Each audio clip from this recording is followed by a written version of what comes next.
Alhamdulillah rabbil alamin. Wassalatu wassalamu ala asyrafil anbiya wal mursalin nabiyina Muhammadin wa ala alihi wa sahbihi wa man tabi'ahum bi ihsanin ila yaumiddin, amma ba'd. Usikum wa nafsi bi taqwallah, laqad fazal muttaqun.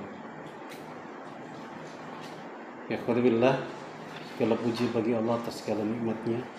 Salawat dan salam semoga tercurah pada Nabi kita Muhammad sallallahu alaihi wasallam, keluarganya, sahabatnya, dan setiap orang yang selalu istiqomah mengikutinya, dan semoga kita termasuk di dalamnya.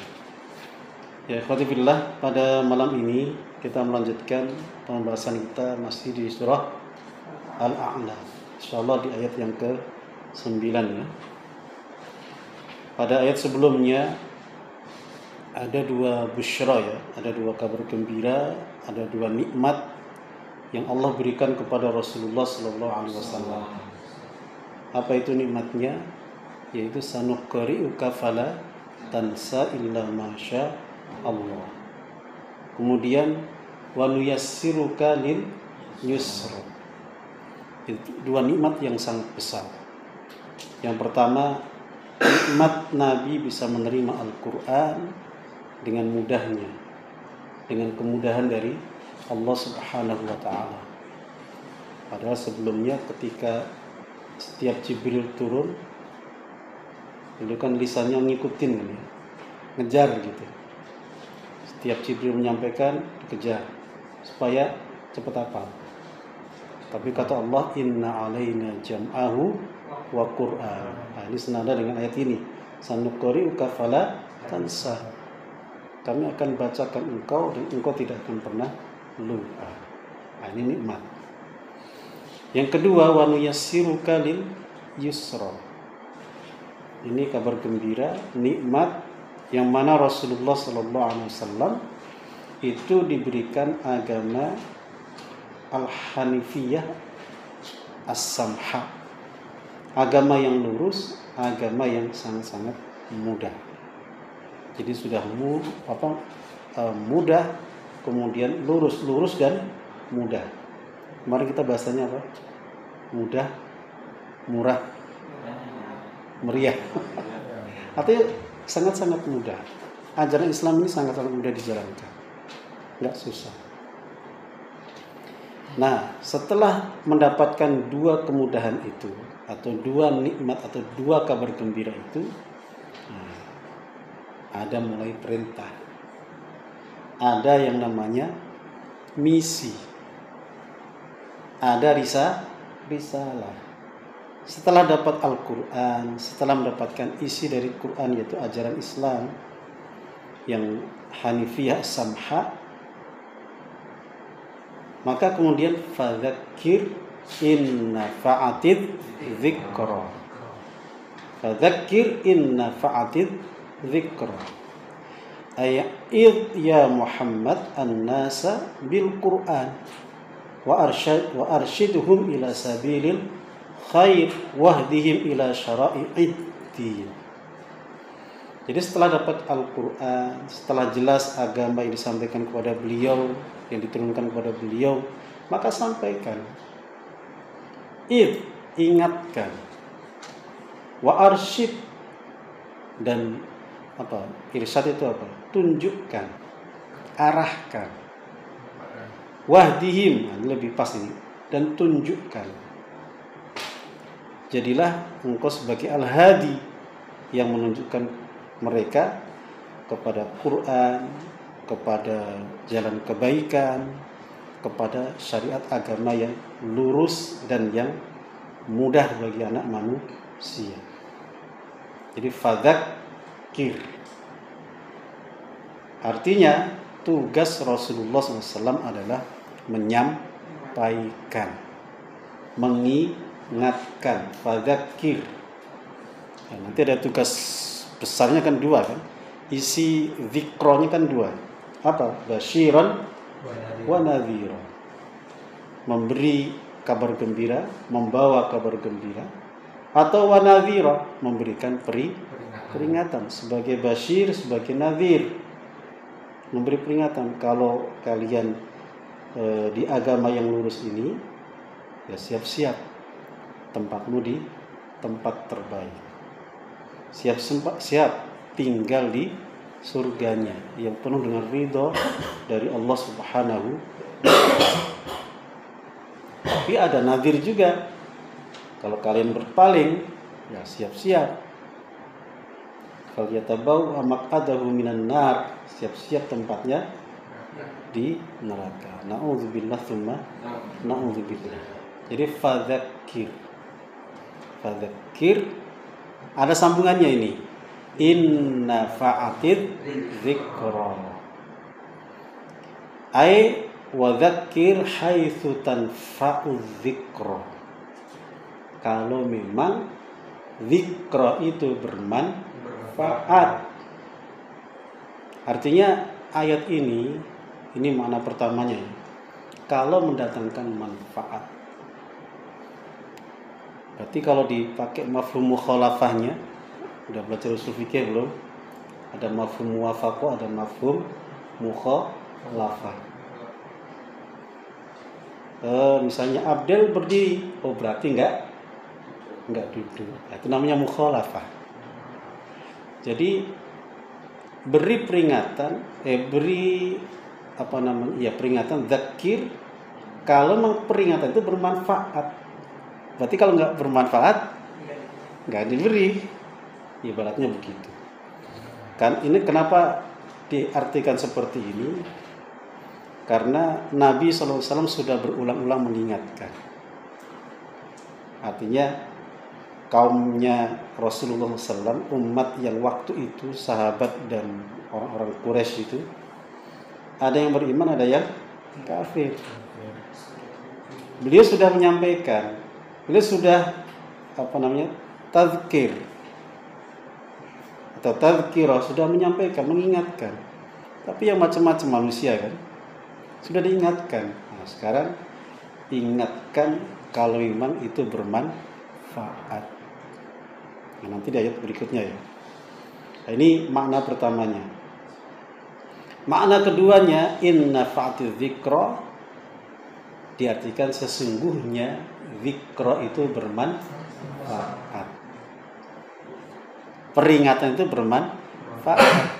Walaupun yang engkau sampaikan atau yang menerima penyampaianmu, menerima peringatanmu, kemudian mereka tidak menerima. Artinya tidak mengikuti. Loh, manfaatnya di mana? Di mana manfaatnya? Jadi Nabi menyampaikan kepada mereka, tapi mereka nggak menerima. Manfaatnya apa? Ma hiya al-manfaah. Disampaikan tapi mereka nggak mau. Manfaatnya apa? Manfaatnya adalah itu menjadi hujjah di hadapan Allah. Kalau beliau sudah menyampaikan. Nah, itu Jadi disampaikan ada yang terima, ada yang tidak. Ya itu bukan urusan beliau. Karena orang dapat hidayah itu bukan urusan Nabi. Itu hak prerogatif Allah. Itu di bawah kekuasaan Allah, bukan di bawah kekuasaan Nabi, bukan di bawah kemampuan Nabi. Nabi tugasnya adalah zakir, fadzakir, tazkirah, memberi peringatan saja, mengingatkan.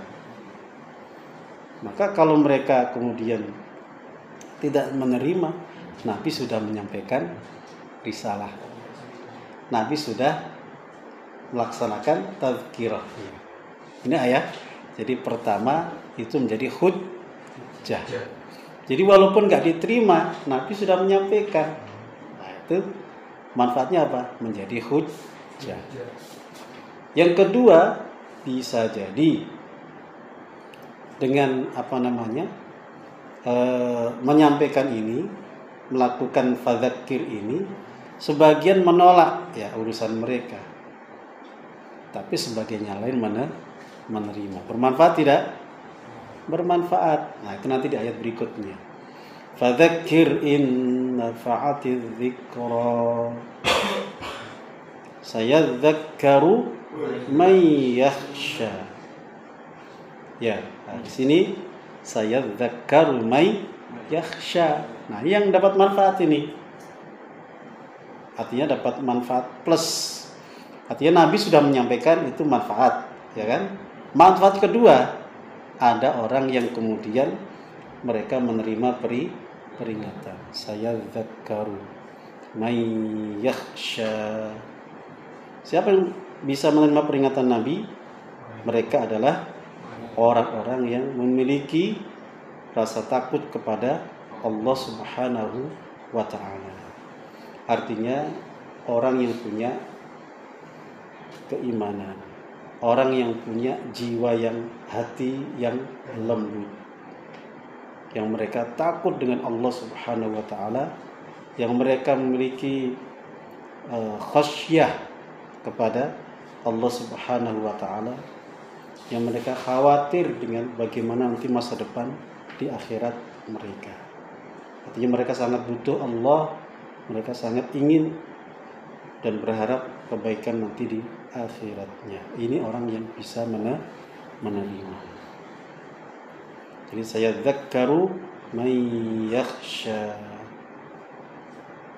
Jadi orang inilah yang mendapatkan manfaat dari dzikra.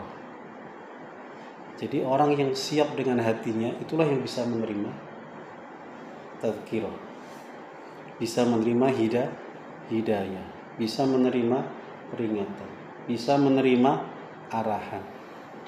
Tapi kalau orang nggak membuka hatinya, malah di close hatinya, ya nggak bakal dapat. Jadi kalau bisa dibuka gitu, kalau dibuka nanti masuk itu cahaya,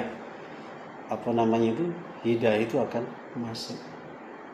Ibarat kalau rumah, matahari kan bersinar semua nih, semuanya, ya emang semuanya ya, matahari satu-satunya kan bersinar. Kalau antum rumahnya ditutup, masuk nggak cahayanya? Enggak. Itu nanti ya. Jadi sayadzakkaru man yakhsha. Jadi orang yang paham akan negeri akhirat, orang yang yakin dengan akhirat ya, wabil akhirati yuqinun. Orang yang ngerti saya ini di dunia ini nggak lama. Dunia ini bukan tempat tinggal yang kekal, bukan selamanya. Nanti akan ada alam yang kekal, yaitu alam akhirat. Maka ketika ada peringatan dari Rasulullah SAW disampaikan, ya menerima. Sayadzakkaru. Jadi memang kuncinya itu buka hatinya, dibuka, buka hatimu, jangan ditutup. Jadi orang itu susah kalau hatinya ditutup, diberi pengarahan kayak apapun ya nggak masuk. Makanya buka. Quran disampaikan, buka hatinya. Hadis Rasulullah SAW, sunnah beliau disampaikan, buka hatimu, jangan malah ditutup. Ya, jadi sayadzakkaru may yakhsha. Nah, wa yatajannabuhal ashqa, dan menjauhinya, wa yatajannabuha al ashqa ay wa yatajannabu dzikra wa yab'udu anha al ashqa minal kuffar li'inadihi wa israri 'alal kufri billah wa in wanhimakihi fi ma'asihi. Jadi orang-orang seperti ini yang menutup hati mereka, yang mereka menentang yang disampaikan Rasulullah SAW, yang mereka mengingkari apa yang dibawa Nabi SAW, bahkan mendustakannya, bahkan melawannya, bahkan merencanakan perlawanannya, membuat makar kan, innahum yakiduna kaida, kan berulang-ulang kan, di Mekah itu berulang-ulang sering. Di antaranya ketika Nabi hijrah itu kan berkumpul kan mereka, bagaimana supaya Rasulullah SAW itu dieksekusi, bagaimana cara yang paling aman. Dikumpulin tuh anak muda, berapa orang itu? Ingat nggak sirah nabawiyahnya ini? Setiap kabilah diutus satu anak muda sebagai perwakilan, wakil dari kabilah. Anak muda, bukan anak tua loh ya, anak muda, pemuda. Itu dikirim oleh setiap kabilah yang jumlahnya 100. Siapa yang bisa eksekusi Rasulullah SAW itu dapat berapa? 100 unta yang berhasil. Itu nanti yang siapa itu yang kemudian jadi Muslim itu? Suraqah bin. Iya, Suraqah betul. Suraqah kan? Bin Malik. Suraqah. Tapi malah masuk Islam. Bahkan dijanjikan Nabi. Apa dijanjinya? Bakal pakai gelang Kisra. Iya. Bakal pakai gelang Kisra. Kisra itu apa? Kisra Persia. Raja Persia. Kaisar Persia. Tidak hanya gelangnya, bahkan Semuanya. mahkotanya. Dan itu kejadian waqi' di zaman Umar bin Khattab, di masa khilafah Umar bin Khattab. Langsung dicari Suraqah ini yang dijanjikan Nabi. Tambah iman kan, fazadahum iman, imannya makin kuat. Ya, jadi al-ashqa wa yatajannabuha al-ashqa, akan menjauh dari zikra itu siapa? Menghindarinya, mereka tutup hatinya, mereka tentang, bahkan mereka melakukan perlawanan, melakukan makar dan sebagainya. Siapa? Al-ashqa. Al-ashqa. Apa artinya al-ashqa? Asyaqi, orang yang sengsara. Kalau al-ashqa, apa al-ashqa? Orang yang paling sengsara. Bukan sengsara lagi ya. Yang paling sengsara. Oh, berarti ada orang celaka, ada orang yang lebih celaka lagi. Siapa? Alladzi yaslan naral kubur, yaitu orang yang masuk ke dalam neraka al-kubra. Kenapa sih disebut al-kubra? Karena api dunia itu sugro, kalau akhirat kubra. Gitu ya. Kalau kira munafik, innal munafiqina fi darkil asfali minan nar. Orang munafik itu paling dalam. Orang kafir masih kalah sama orang munafik. Kenapa? Orang kafir itu kelihatan menentang, nyata gitu ya. Kalau orang munafik ini nggak nyata. Kalau bahasa orang Indonesia kayak hantu, nggak jelas gitu. Ini orang Islam atau orang kafir? Muslim apa kafir ini? Kelihatannya Muslim, kok kafir? Zahirnya Muslim, batinnya kafir. Itu orang munafik. Makanya orang munafik ini karena nggak jelas statusnya, kelihatannya baik, tapi di belakang menyakiti.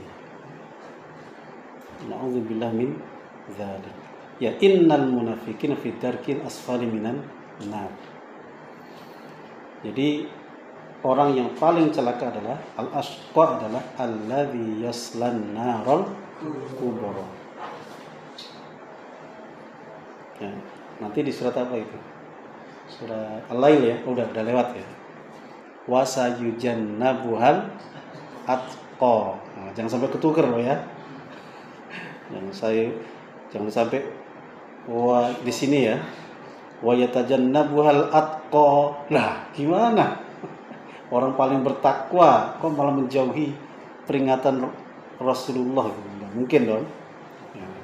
Ingat-ingat ya, al-ashqa, yang paling celaka, yang paling sengsara. Kalau atqa yang paling bertakwa. Ya, alladzi yaslan narul kubra. Jadi masuk ke dalam api yang besar atau neraka yang besar. Kenapa besar? Ya pastilah neraka di akhirat itu lebih dahsyat. Api di akhirat itu lebih dahsyat. Ada seorang salafus saleh, dia itu kalau mau maksiat, kalau mau berbuat dosa, dia nyalakan lilin dinyalain, terus tangannya ditaruh. Kalau kamu kuat dengan api dunia, maksiatlah, lakukan maksiat. Baru berapa detik aja udah nggak tahan. Loh, api dunia aja kamu nggak kuat, nanti kalau api akhirat bagaimana? Jadi itu metode ya, atau apa istilahnya, trik bagaimana supaya orang itu takut dengan maksiat. Kalau sampean kuat dengan api ini, silahkan mau bermaksiat silahkan. Tapi kalau nggak kuat, jauh-jauhlah. Ternyata hanya beberapa waktu saja, detik saja udah nggak tahan. Apalagi an-narul kubra, berlipat-lipat. Berapa? 70 kali ya? Hah? Jadi api dunia itu 1 dari 70 api neraka. Na'udzubillah min dzalik. Ya. Wa yatajannabu al-ashqa alladhi yaslan narul kubra thumma la yamutu fiha wa la yahya. Thumma la yamutu fiha. Yasla tadi masuk ya ke dalam neraka yang besar. Kemudian la yamutu fiha wa la yahya. Artinya apa itu? Tidak mati di dalamnya dan juga tidak hidup. Lah terus apa? Ora urip, ora mati. Enggak hidup, enggak mati. Apa maknanya ini? La yamutu wa la yahya. La yamutu fiha wa la yahya. Artinya para ulama tafsir mengatakan la yamutu fiha lilistirahah atau lirrohah. Dia tidak mati di dalamnya untuk istirahat. Enggak mati untuk istirahat, lirrohah. Bedakan di dunia. Orang di dunia sesakit apapun pasti ada istirahatnya. Orang kalau sakit di dunia, kalau udah nggak tahan, apa yang terjadi? Enggak, orang sakit Pak. Hah? Ya istirahatnya apa? Minimal pingsan. Kalau nggak tahan, pingsan dia. Kalau lebih nggak tahan lagi, koma. Kadang koma pun dia kayak tersiksa juga ya. Kadang mimpinya nggak jelas gitu. Koma yang udah sampai setahun 2 tahun ya. Artinya apa? Ada istirahatnya. Tapi kalau di akhirat la yamutu fiha. Tidak ada istirahatnya. Tidak mati untuk istirahat. La yamutu fiha. Wala yahya, dan enggak hidup. Apa artinya hidup ini? Ya? La yamutu fiha wala yahya. Wala yahya hayatan sa'idah. Dan tidak akan hidup dengan kehidupan yang bahagia, kehidupan yang enak, kehidupan yang mudah. Isinya susah terus. Kalau di dunia orang susah bisa menjadi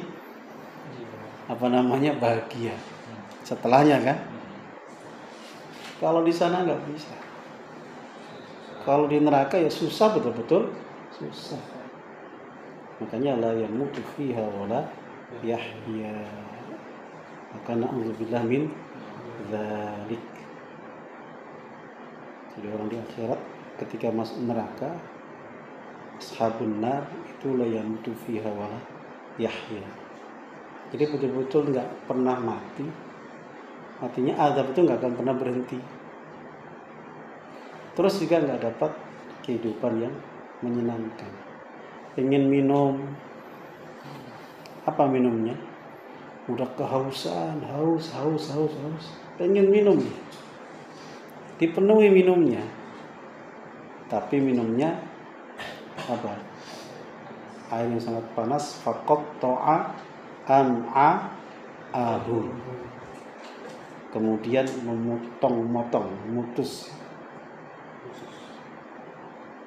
Kalau orang Jawa bilangnya ususin bredeli. Wah, apa usus bredel? Ususnya ya terputus-putus. Padahal kata dokter itu di dunia usus lambung kita ini yang paling pandai menyesuaikan. Yang panas diterima, yang dingin diterima. Tapi kalau di akhirat nggak bisa. Faqat to'a am'a'ahum, karena memang derajatnya itu sangat-sangat tinggi. Mungkin Celsiusnya beda dengan ketika di dunia kali ya. Panasnya bukan main. Ma'un hamim, air yang sangat panas. Baik, berikutnya ayat 14. Qad aflaha man tazakka wa dzakara asma rabbih wa shalla.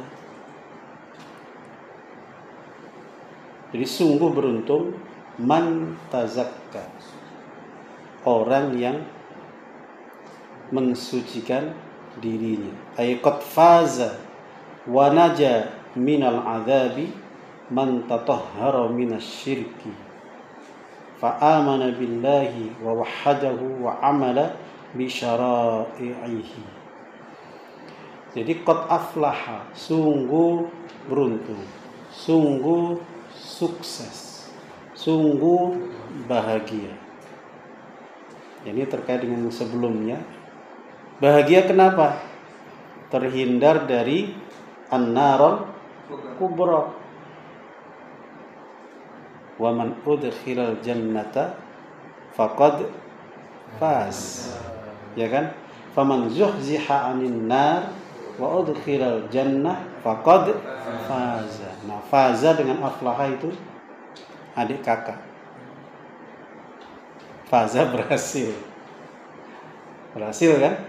Ya sama, menang, beruntung. Aflaha juga sama, beruntung, menang, bahagia.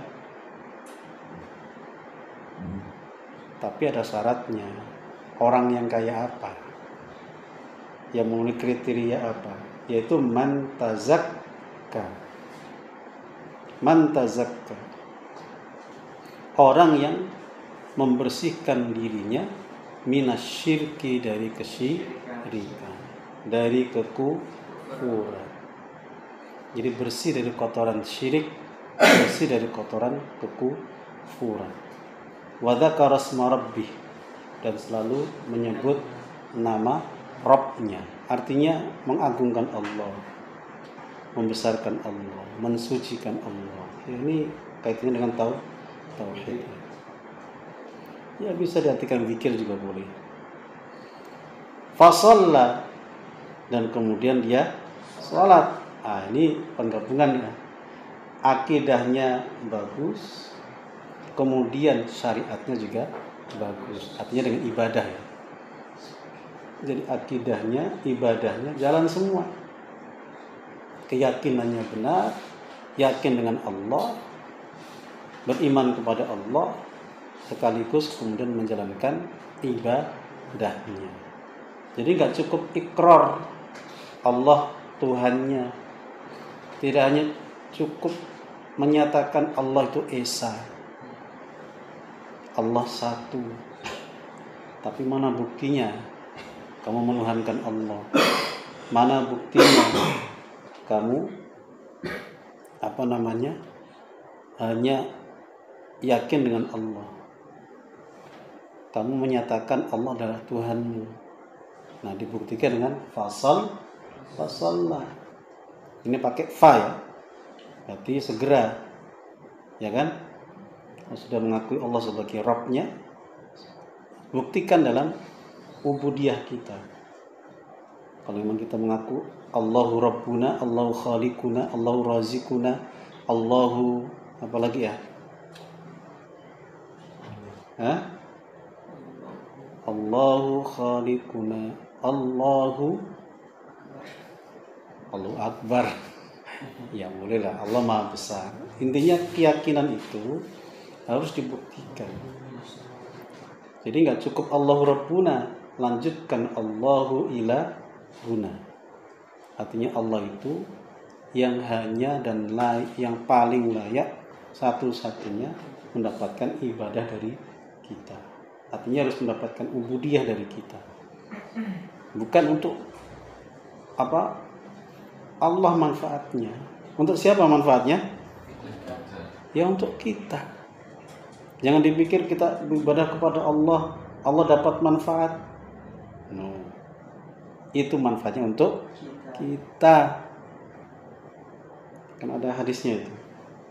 Walaupun manusia seluruhnya ini tidak ibadah kepada Allah, maka tidak mengurangi keesaan Allah, tidak mengurangi kekuasaan Allah, tidak mengurangi kerajaan Allah sama sekali.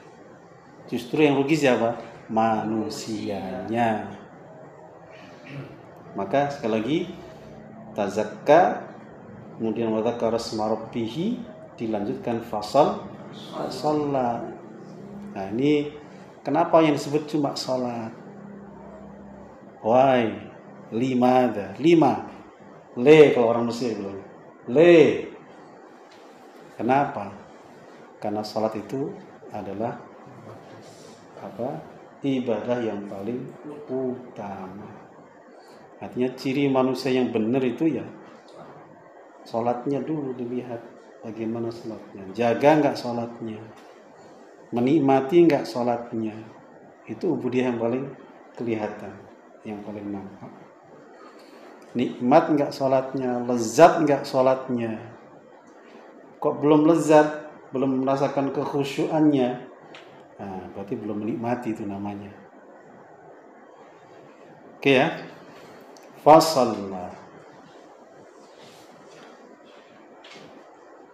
Oke, jadi tazakka wa dzakara asma rabbih fasalla. Bal tu'thirunal hayatad dunya. Berapa menit kita?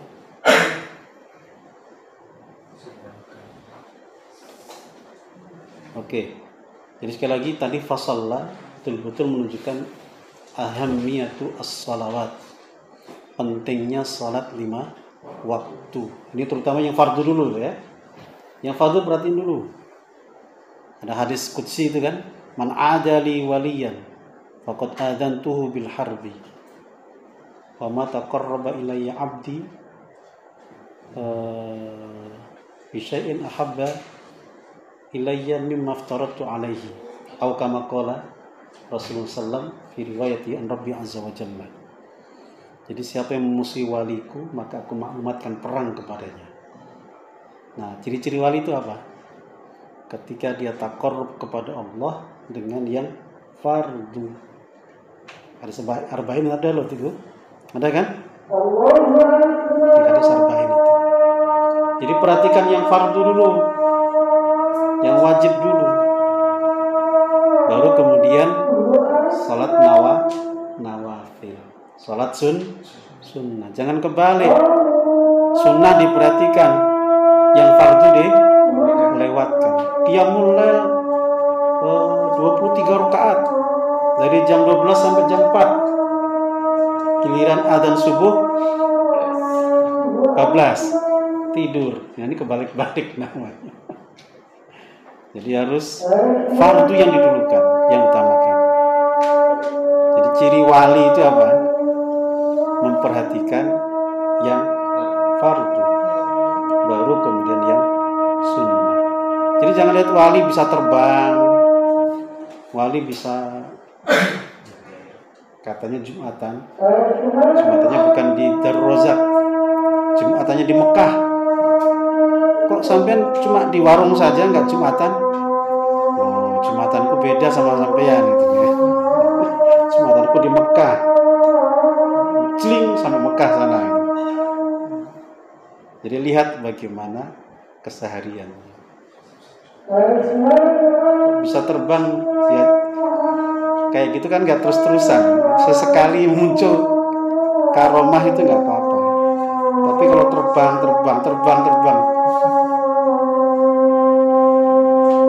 itu bukan wali. Jangan-jangan ada khodamnya. Apa khodam itu? Pelayan. Ada pembantu.